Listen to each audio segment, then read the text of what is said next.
Welcome to my Jhuma's kitchen. একটাই কাঁচা কলা ছিল, তবে একটু ডিসপুট ছিল, তো ভাবলাম কি করা যায়।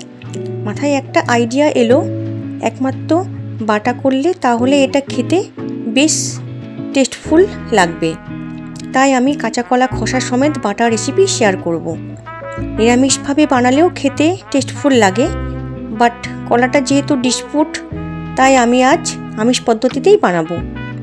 ফার্স্টে কড়াইয়ে গরম জল করতে দিয়ে বেশ কিছুটা পরিমাণ হলুদ দেব। তার কারণ হলুদ দিলে কাঁচা কলার মধ্যে যে একটা কষ ভাব থাকে সেটা আর থাকবে না। এখন কাঁচা কলাটা সেদ্ধ করতে বসিয়ে দেব, ওই মোটামুটি 5 মিনিট মতো। সেদ্ধ হয়ে গেলে জল ঝরিয়ে একটু ম্যাশ করে রাখবো। এবার কড়াইয়ে বেশ কিছুটা সর্ষের তেলে বড়ি ভেজে তুলে রাখবো। ওই তেলেই দেব কালো জিরে, হলুদ সর্ষে, কালো সর্ষে, পোস্ত, রসুন দিয়ে একটু নেড়ে, আপনারা ঝাল যেমন খান সেরকম বুঝেই দেবেন।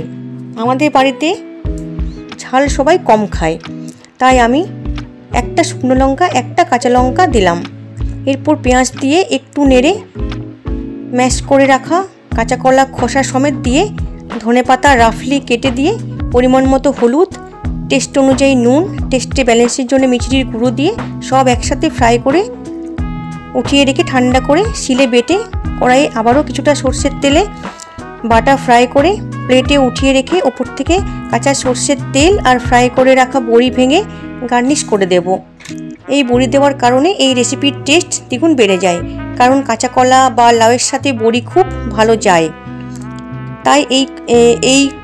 তাই এইগুলোর খোসা বাটাতে বড়ি দিলে খেতে ফাটাফাটি টেস্টি হয়। ভিডিও ভালো লাগলে লাইক, কমেন্ট অ্যান্ড সাবস্ক্রাইব। সবাই খুব ভালো থাকবেন। Thank you.